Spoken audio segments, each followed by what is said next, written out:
আজকে দুপুরটা হলুদ পাতাময় দুপুর। হ্যালো সবাইকে, সবাইকে শুভ সকাল, নমস্কার। সবাই কেমন আছেন? আশা করি সবাই ভালো আছেন, আমরাও ভালো আছি। এই তো প্রতিদিনের মতো আজকেও সকাল থেকে ব্লগটা শুরু করলাম। আশা করি স্কিপ না করে ধৈর্য ধরে দেখবেন। সকালে নাস্তার জন্য আমি 2টা পাউরুটি ছিল, এগুলো দিয়ে ডিম পরোটার মতো করে বানিয়ে নিয়েছি। অনুশ্রী পাউরুটি খেতে চায় না, তাই ওকে আমি এভাবে বানিয়ে দিই। ওটাও বেশ পছন্দ করে। তো আমরা চা নাস্তা খেয়ে নিলাম। তারপর দুপুরে রান্নার জন্য আমি ডাল ফুটতে দিয়ে দিলাম। তারপর অনুশ্রীর জন্য অল্প করে আলু ভাজি করলাম। সকালবেলা ওকে আলু ভাজি দিয়ে ভাতটা খেতে দিয়ে দিলাম। তো ওদিকে ভাত খাচ্ছে, এদিকে আমি দুপুরে রান্নার জন্য সব কিছু রেডি করে নিচ্ছি। আজকে রান্না করব মসুরের ডাল, তারপর কাঁকরোল পটল ভাজি, মিষ্টি কুমড়া ভর্তা আর সর্ষে বাটা দিয়ে ঢেঁড়স দিয়ে। হলুদ পাতাময় দুপুর বলেছিলাম, তার জন্য আজকে সব কিছুতে আমি হলুদ পাতা দিয়েই রান্না করব। তো ডালটা ফুটে গেছে, এবার আমি ঘুটনি দিয়ে ঘুটে দিলাম। ওখানে একটু করে হলুদ গুঁড়া, তারপর স্বাদ মতো লবণ, কাঁচামরিচ, তেজপাতা সব কিছু দিয়ে দিলাম। এবার ডালটা আমি ফোড়ন দিয়ে দিব। সামান্য অল্প করে আমি এখানে 5 ফোড়ন দিয়ে দিলাম। 5 ফোড়নগুলো হালকা একটু লাল হয়ে গেলে তারপর আমি পেঁয়াজ কুচিগুলো দিয়ে দিলাম। সব একসাথে ভালো করে ভেজে নিয়ে ডালটা আমি ফোড়ন দিয়ে দিব। 5 ফোড়ন দিয়ে ডাল ফোড়ন খেলে অনেক ভালো লাগে। 5 ফোড়নের গন্ধটাই আলাদা। তো ডালটা ফোড়ন দিয়ে ডালটা একটু ঘন হয়েছিল, তার জন্য ওখানে আমি একটু গরম পানি করে দিয়ে দিয়েছিলাম। তো ডাল রান্নাটা কমপ্লিট হয়ে গেছে। এবার আমি কাঁকরোল ভাজি করে নিব। হলুদ পাতা কারা কারা খেয়েছেন? হলুদ পাতা দিয়ে কিন্তু রান্না করলে এত বেশি টেস্টি হয়। হলুদ পাতার গন্ধটাই আলাদা।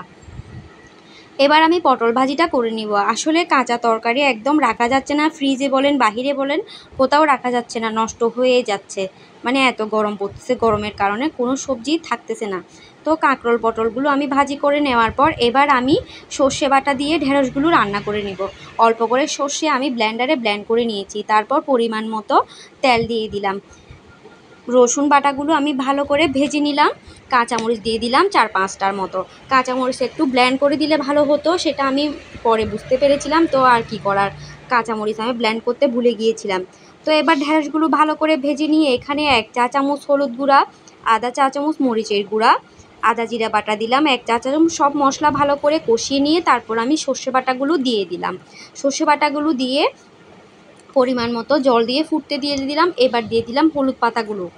আজকে সব তরকারিতে আমি হলুদ পাতা দিয়ে রান্না করব। হলুদ পাতার গন্ধটাই খুব সুন্দর। এগুলো আমি বাবার বাড়ি থেকে আনছি, হাজব্যান্ড ভীষণ পছন্দ করে, তার জন্য। তো রান্নাটা কমপ্লিট হয়ে গেছে, এবার নামিয়ে নিয়েছি। দেখুন কত সুন্দর হয়েছে, দারুণ মজার হয়েছিল। এবার আমি ভর্তা করব, মিষ্টি কুমড়া ভর্তা। এখানে আমি সর্ষের তেল দিয়ে দিলাম। সর্ষের তেল দিয়ে যে কোনো ভর্তা করলে খেতে কিন্তু খুব মজা হয়। সর্ষের তেলের মধ্যে আমি রসুন আর কাঁচামরিচগুলো ভালো করে ভেজে নিয়েছি তেজপাতা দেওয়ার পর। তারপর আমি মিষ্টি কুমড়াগুলো দিয়ে দিয়েছি। স্বাদ মতো লবণ দিলাম আর একটু করে আমি চিনিও দিয়েছিলাম। তারপর এখানে আদা জিরা বাটা দেওয়া হয় নাই ভর্তার মধ্যে, শুধু মরিচের গুঁড়া, হলুদের গুঁড়ো দিয়েছিলাম সামান্য পরিমাণে। এগুলো দিয়ে ভর্তাগুলো যখন ভর্তার মিষ্টি কুমড়াগুলো যখন হালকা সিদ্ধ হয়ে গেছে তখন আমি চামচ দিয়ে ভালো করে ম্যাশ করে দিয়েছিলাম। এবার আমি হলুদ পাতাগুলো দিয়ে দিলাম। হলুদ পাতাগুলো দিয়ে আমি আস্তে আস্তে করে মিষ্টি কুমড়া ভর্তাটা টানিয়ে নিলাম। শুকনা শুকনা হলে তারপর নামিয়ে নিলাম। এই তো দুপুরে রান্নাবান্না কমপ্লিট হয়ে গেছে। এবার দুপুরে খাওয়া দাওয়া করে নিলাম। আজকে সব তরকারির মধ্যে হলুদ পাতা দেওয়ার কারণে এটাই বললাম। ধন্যবাদ।